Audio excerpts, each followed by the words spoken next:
Thanks for talking with me today. The double murder that shocked the country over 20 years ago. I've had missing person cases before, but this one was bigger already. 2 new documentaries digging into the true crime mystery. 911. Yes, my daughter's been missing since this morning. She's 8 months pregnant. In 2002, a beautiful pregnant woman disappeared on Christmas Eve and was found murdered months later. Scott wasn't engaging the media. Laci Peterson's husband, Scott, was found guilty of the unthinkable. Now, as he breaks his silence from behind bars, this new bombshell question on the People cover: will Scott Peterson go free? The magazine's senior crime reporter Patrick Rogers explains why we are all still captivated by the twisted tale. This case is just the ultimate intriguing murder case, disappearance case. And for the first time since his 2003 arrest, Scott is speaking out. In Face to Face with Scott Peterson, out August 20th on Peacock.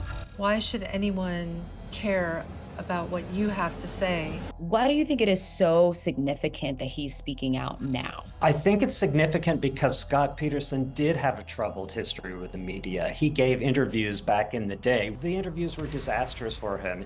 He didn't want to talk. What's changed is he's now fighting to establish his innocence, realizes that the all-powerful media, that's the way to get your message out. They were just a cute couple. In the Netflix documentary American Murder, Laci Peterson, out tomorrow, Laci's mom Sharon shares her surprising first impressions of her son-in-law convicted of murdering her only daughter and unborn grandson. I remember Laci telling me all these things about him. And I remember saying, as her mother, I hope he's not filling her with crap. I have learned to go with a gut feeling. Scott's affair during his marriage with Amber Frey played out in a made-for-TV movie. Did he say he loved you? No.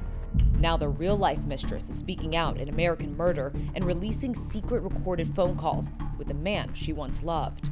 So what do you want to be together with me?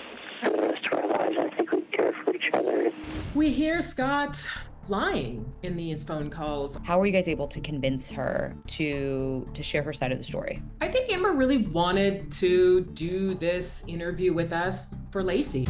Meanwhile, Scott, serving a life sentence, is hoping the Innocence Project will help him get a shot at a new trial and a chance at freedom. He's awaiting the results of DNA tests on a piece of duct tape found on Laci's body.